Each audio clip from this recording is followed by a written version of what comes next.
Today, I want to talk to you about acting. That's right, acting. And I want to ask you, when are you acting? And who are you acting like? Now, we can all name actors and actresses, and those people get paid to act. They get paid to be a different character, and many of them get paid quite well.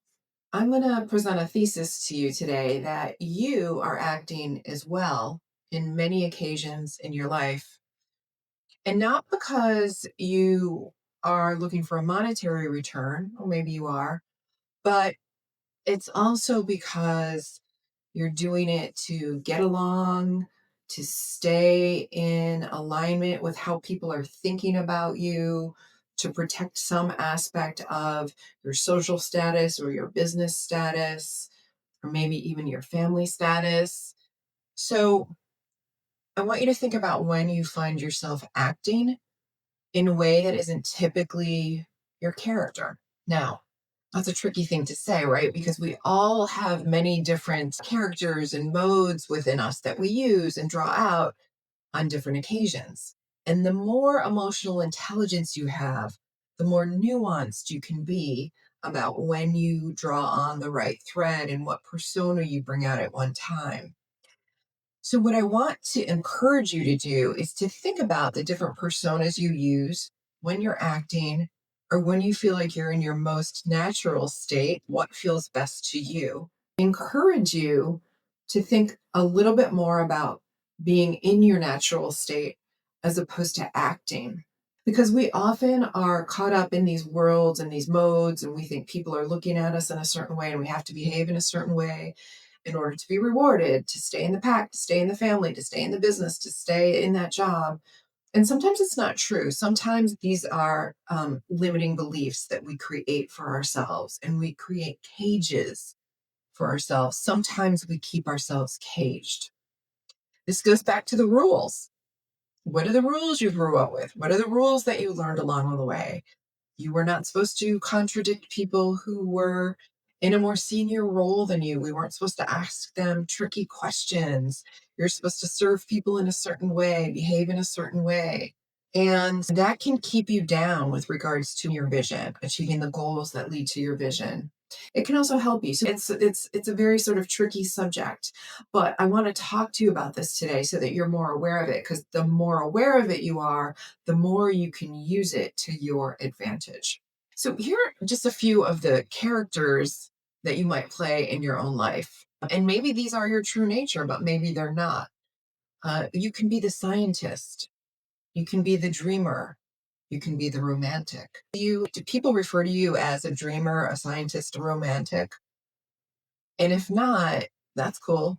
Those are not your personas that people see, but those are personas you might want to employ a little bit more for yourself to broaden your perspective in the world, but also gives you another way of interacting with people and with the world.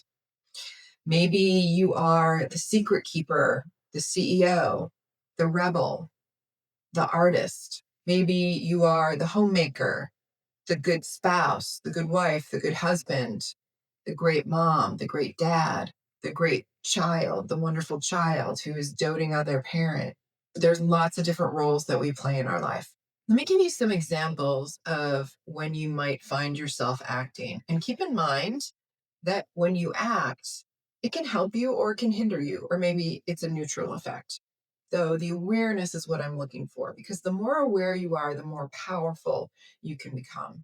One example that's front and center these days is you're around people and they start talking about an American political figure, and you are not supportive of that person. What do you do? Do you go along with it? Do you smile? Do you leave the room? Do you pretend that you're okay with that person as a political leader? What's your reaction? What's your response? Again, this can help or hinder you. What if you're talking to someone about dinner and you're making plans for a few days from now, and this person says, "I'd love for you to make me dinner." And that you've got a lot of work to do to clean up your home, where you'd have to go shopping, you'd have to spend money on food, and you would rather go out to dinner. What do you do in that circumstance? Do you say, okay, and kind of go along with it? Or do you say, you know what, I'd rather just go out to dinner. Can we go out to dinner this time? And Think about so social situations. Doesn't have to be dinner. It can also be like you're going to go out with friends or you're going out with another couple or maybe your partner or your spouse wants to do something that you've just sort of started doing and it's become a habit and you want to break that habit. You want to break out of that routine. You want to do something a little bit different. What do you do? What do you say? How do you respond in that sort of situation? Maybe you don't want to cause friction. A lot of times we try to avoid friction in our lives. So you just go along with the norm and what you've been doing out of habit. Again, the more you can challenge that, the more power you generate for yourself.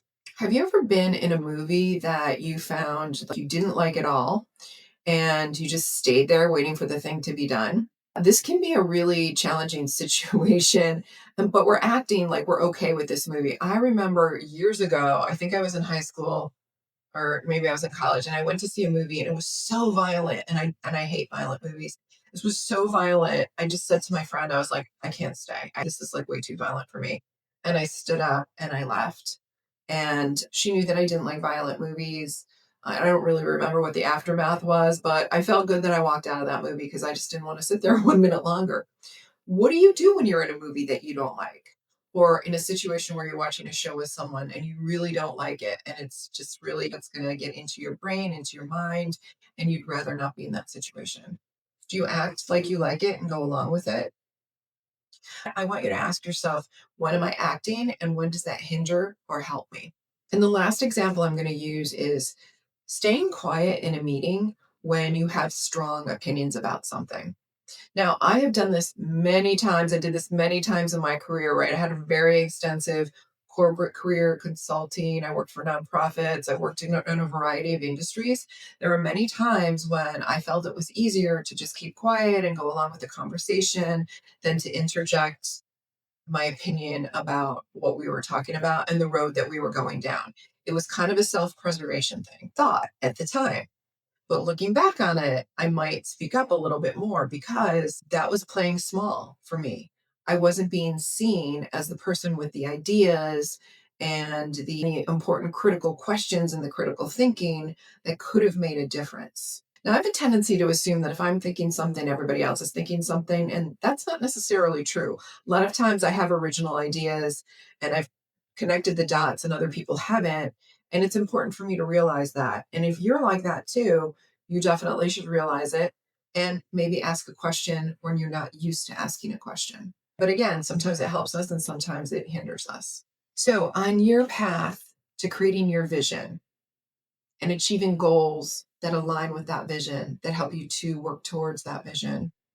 If you appreciated the insights in this video, subscribe to the channel and you'll be among the first to see new videos when they drop. And if you could take a second to like this video, that small action will be more powerful than you could ever know.